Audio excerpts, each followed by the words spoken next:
Comfortable नजर आ रही है ना, उनको कोई इस वक्त सीरियस पॉलिटिकल चैलेंज भी नजर नहीं आ रहा आमिर इलियास राणा साहब। लेकिन जो चैलेंज है ना वो इकोनॉमी का तो है, गवर्नेंस का भी है, परसेप्शन का भी है। और ये बात तो वज़ीर आज़म हाउस के अंदर कई दफ़ा उस पर डिस्कशन हो भी चुकी है कि भाई एक इस हवाले से अगर कोई हुकूमत के लिए सबसे बड़ा चैलेंज है तो वो खुद हुकूमत ही होगी, अपोजिशन ने कोई इनको टफ टाइम नहीं देना। ये जो काबीना में तब्दीली की बातें हैं, इसके दो थ्योरीज, एक तो ये कि कहा गया है जी कि रद्दो-बदल करें, दूसरा ये कि हुकूमत खुद ये करना चाहती है दिखाने के लिए कि भाई हम थोड़ा सा हलचल कर रहे हैं, हम सीरियस हैं, अगर बयानिया नहीं बन पा रहा तो हम इसको बदल के देखते हैं चीज़ें इस वक्त। वो आपने बड़ा दिलचस्प लफ्ज़ कहा कि कहा गया है। किसने कहा जी? मतलब आप मुझसे तशरीह चाह रही हैं तो इस्टेब्लिशमेंट ने कह दिया, किसने कह दिया उनको? वज़ीर आज़म को किसने कहा? आप एम्बिग्विटी में क्वेश्चन करके नहीं मैं स्पेसिफिक कर लेती हूँ क्योंकि मैं आपसे स्पेसिफिक सवाल पूछ लेती हूँ क्योंकि ये एक हाइब्रिड सिस्टम है तो उसके अंदर दोनों तरफ से इस हवाले से ये राय पाई जाती है कि मैंने भी इसीलिए मुस्कुराते हुए आपसे कहा, मैंने कोई तंजिया नहीं कहा, आपको ध्यान में रखिएगा, मैंने स्माइल देते हुए कहा कि आप मुझसे पूछ रही हैं तो बिल्कुल हाइब्रिड सिस्टम ऑन करते हैं। तो कौन किसको कहेगा? कैसे आप अलग करेंगे दोनों को? प्राइम मिनिस्टर की कोई तकरीर सुनी आपने फील्ड मार्शल के बगैर? मैं बार बार ये कहता हूँ। तो जिम्मेदारी दोनों की है, अगर डिलीवरी नहीं है तो दोनों की नहीं है तो दोनों की है। अगर सिफारती फ्रंट पे आप जीतते हैं, आप दिफाई फ्रंट पे जीतते हैं, आप दुनिया में एक मकाम बनाते हैं तो दोनों बना रहे हैं ना, मिलके ही हाइब्रिड सिस्टम बना रहा है ना। तो फिर इकोनॉमी पे कौन बनाएगा? SIFC क्यों बनाई गई थी पीडीएम के दौर में और वो क्यों अब तक नताइज नहीं दे सकी? तो क्या अकेले प्राइम मिनिस्टर को अक्यूज करेंगे? क्या मोहसिन नकवी, ये औरंगजेब रमदे जो हैं, चौधरी फारूक अटॉर्नी जनरल थे नवाज शरीफ के, लेकिन ये एस्टेब्लिशमेंट के नुमाइंदे के तौर पर आए थे। आपको पता है कि इसहाक डार बिल्कुल नहीं मान रहे थे, राजी नहीं हो रहे थे और फिर उस राजी करने के चक्कर में उन्हें डिप्टी PM बनाया गया फॉरेन मिनिस्टर के बाद। आया तो वो सिंबॉलिक ही ना, उसकी कोई वैल्यू नहीं है। जैसे चौधरी परवेज लाई को बनाया गया था कि कोई पर्क्स एंड प्रिविलेजेस नहीं, लेकिन वो झुंझुना तो है ना कि आप डिप्टी प्राइम मिनिस्टर हैं, एक लफ्ज़ तो है ना आपके साथ। इख्तियार कहीं रूल दो बिजनेस में नहीं है, बस एक बना दिया गया आपको। तो आप अगर गिनते जाएंगे बिलाल बिन साकिब, फिर एक तरफ प्राइम मिनिस्टर की टीम हो, एक तरफ हाइब्रिड सिस्टम की टीम हो, तो कौन किससे क्या कहेगा जी? कौन डिलीवर नहीं कर सका? आप मतलब जो दाखिली अमन की पॉलिसियां हैं वो विफाक के पास है, बिल्कुल बज़ाहिर तो ये सूबों में है, लेकिन जिस तरीके से काइनेटिक और नॉन काइनेटिक ऑपरेशंस चल रहे हैं और उसके अंदर बाकायदा आप और हम सब ब्रीफिंग्स में भी जाते हैं, बताया गया कि बलूचिस्तान नॉन काइनेटिक में बहुत अच्छा जा रहा है और KP नहीं जा रहा। तो जिम्मेदारियां तो सबकी हैं। ये जो बात हमारे यहाँ मीडिया में बड़े मजे से ली जाती है कि जी उनसे कहा गया है, वो कर नहीं रहे, भाई फिर दोनों ही जिम्मेदार है। मैं तो इसमें किसी एक को नहीं ब्लेम करूंगा कि एक कर रहा है एक नहीं कर रहा। अच्छा है तब सबका है, बुरा है तब सबका है, तो दोनों को सोचना चाहिए।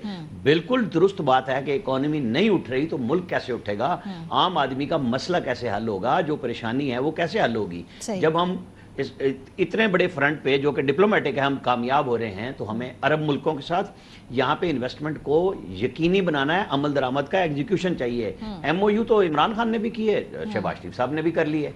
असल बात है एग्जीक्यूशन हो। जिस तरह इंडिया में मुआहदा हो जाता है और फंडिंग शुरू हो जाती है, वहाँ ऑयल रिफाइनरियाँ लग गई, सऊदी अरब की लग गई, दूसरों की लग गई, तो हम हमारे पास मसाइल जो हैं फिर उनको मिल के हल करना है, तो करना तो चाहिए। लेकिन क्या रद्दो-बदल हो रहा है काबीना में कि नहीं हो रहा है? इसके बारे में भी चहमक हुई है, क्या हतमी खबर क्या है अभी तक? चलें, मैंने 2 महीने से जब से ये खबर चल रही है, मैं हर दफा कंसर्न क्वार्टर से पूछता हूँ, अब मैं आपकी तरह का जवाब दे रहा हूँ। कंसर्न क्वार्टर्स में दोनों आ जाते हैं तो कहते हैं सो फार नथिंग। अच्छा, सो फार नथिंग, ठीक है।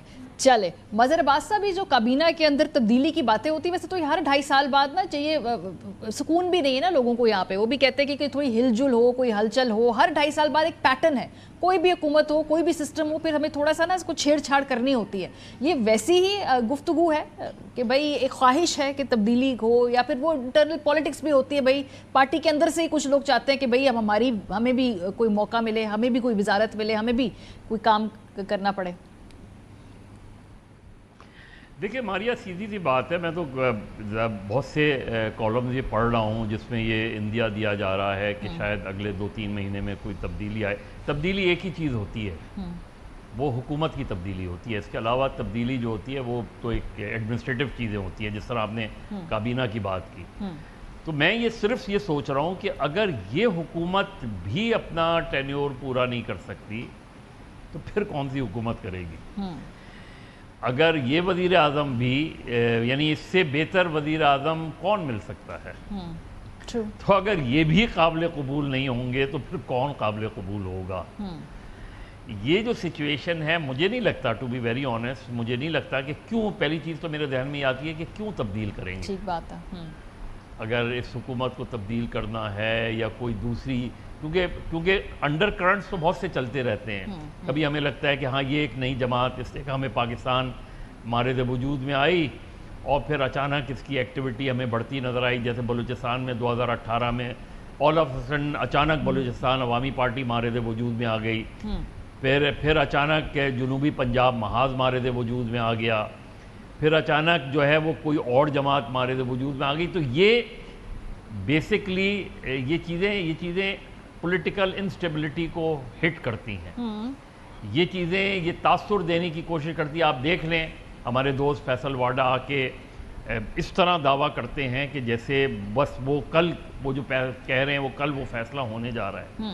یہ ہم نے ہر دور کے ایک شیخ رشید کو دیکھا ہے جو اس طریقے سے آج کدھر ہیں شیخ رشید؟ ٹویٹر پہ وہ تصویریں ڈال رہے ہوتے ہیں، ویسے آپ دیکھ رہے ہیں شیخ صاحب کبھی گولف سٹی میں بیٹھے وہ ہیں، ریٹائرڈ زندگی انجوائے کر رہے ہیں، کبھی بکرے کا گوشت خرید رہے ہیں۔ وہی میں کہہ رہا ہوں نا، وہ ایک زمانے میں عامر کو یاد ہوگا کہ ایک زمانے میں جو پچھلے پرانے بڑے پیر پگاڑا تھے وہ بڑے اوپنلی کہتے تھے کہ میرا تو براہ راست تعلق جی ایچ کیو سے ہے، بہت اوپنلی، یعنی ان کے اخبارات میں جو ہے یہ آپ کو بے شمار ہیڈ لائنز ان کی نظر آ جائیں گی۔ اب گیٹ نمبر 4 دیکھیے اس وقت جو صورتحال ہے، ہاں وہ تبدیل کر کے گیٹ نمبر 4 آ گیا۔ یہ جو آپ کی پولیٹکس میں نان سیریسنس ہے، کیونکہ آپ کی پولیٹکس بدقسمتی سے، اب آپ دیکھیں، میں تو اکثر مثال دیتا ہوں کہ آپ ہاؤس آف کامنز میں دیکھیں کہ وہاں پارلیمنٹیرین کس طرح بیٹھتے ہیں اور ہماری پارلیمنٹ میں پارلیمنٹیرینز کس طرح بیٹھتے ہیں۔ وہاں بالکل ایسی ہی چیئر ہوتی ہیں، وہاں اس طرح کے صوفے نہیں ہوتے کہ جس میں آپ جا کے آرام کریں، آرام دہ صوفے نہیں ہوتے ہوا کرتے اس میں۔